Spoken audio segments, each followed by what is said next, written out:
Hi, this is Stephen, the Community Manager at Geotech, and we're still at the Eurogamer Expo 2013, having a wonderful time. We're currently in the Xbox area, and I'm standing here with Ted, who's the lead designer of Fable Anniversary, as it were.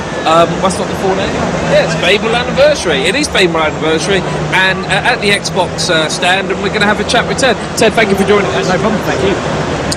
Ted, it's the original Fable that we saw on the Xbox original. Xbox original, everyone. If you want to know what to go, not Xbox One, Xbox original. And well, tell us what you've done to it. Well, firstly, Xbox 360 or Xbox One? Xbox 360. Our fan base is on Xbox 360. You know, Fable 2, Fable 3, Fable Heroes, and Fable Journey. They're all on Xbox 360.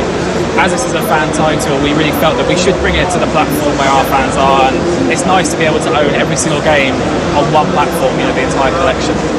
And is it using the same engine as Fable 3, or have you started again? To break us through what we should expect. So we took everything that was in Fable The Lost Chapters.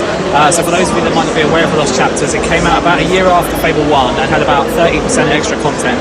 So it made sense for us to take, you know, the most complete edition of Fable 1 with spoilers, dragons, and we took that edition with all the code that was running behind it, and we basically put it into Unreal. Unreal is obviously a very powerful game engine. It runs Gears of War, Batman, those kind of games. And basically, Unreal is just doing all of the processing of the game on screen. So everything from doing all the high-res textures, all the new models, all the new lighting, all the new particle effects. It's really helped bring one of what we feel is actually the best-looking Fable game that we've ever made, which is great given that it's actually 10 years old. It's amazing what you can do with the art assets when you put it into a new engine and redo everything from scratch. Okay, because I love Fable 3, but if I was going to critique it at all, the engine was a bit ropey. There were like walls you could, or little things you could climb over that you're used to in a modern game. So again, for those who are not here, who are not able to get their hands and play it, how will it manifest itself from the player's perspective? How will that new engine make the game seem more fluid and more up to date? So it's great that you actually mentioned Fable 3, because what we did with Fable 2 and Fable 3, we really pioneered a new control system. If you remember back to when we were first talking about it, it was one button combat. You pressed X and it did melee, you pressed Y and it did range, you pressed B and you did magic. The irony being it's actually 3 buttons, but anyway, we'll leave that in the past. And magic's not combat, it's just entertainment. Okay, it's just a bit of fun that you have on the side. And so we took everything that was about that, and we actually took that control scheme and decided to put it into Fable Anniversary. Again, our fan base is on 360.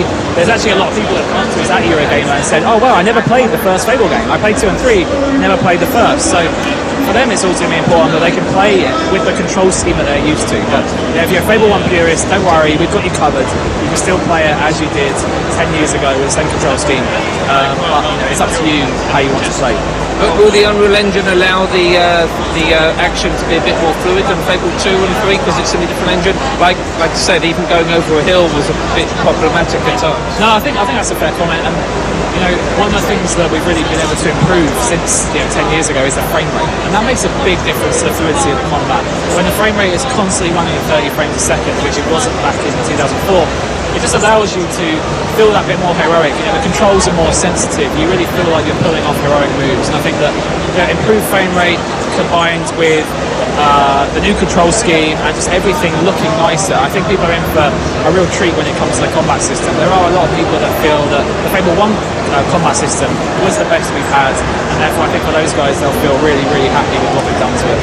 Online, co-op, what extra functionality have you packaged in or not with it? We've tried to be really careful because it's very easy to take an old game, fill it with loads of new features that actually become a distraction during development, and then none of them are actually particularly good, and then you end up with just something that looks alright. But so what we've done is we're focused very much on the single player experience as it was 10 years ago, polished it to just within an inch of its life and the best version we could possibly have. And we don't have any multiplayer support when it comes to co-op, but we are actively looking into, I can probably say, a dog. Yeah. Brilliant, yeah. A dog! Or playing as a woman. No.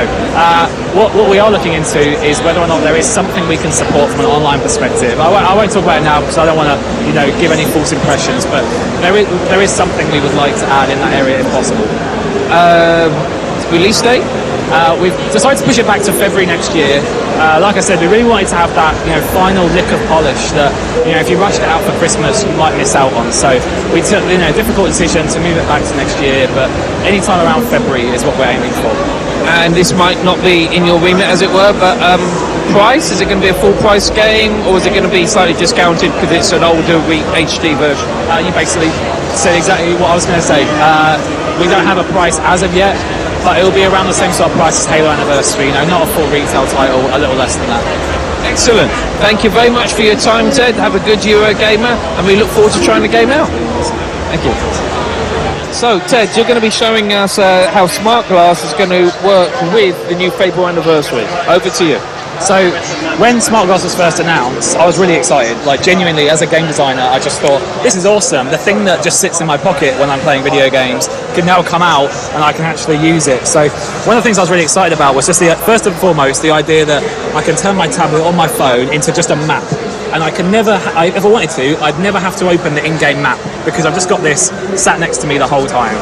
So we got this implemented very early on, and it's like, wow, that's actually really cool. And you can click on the chest and it will show you what's in it. And we were like, that's really actually something quite different. And we've been working very closely with Prima, who do the strategy guides, to bring out all that content.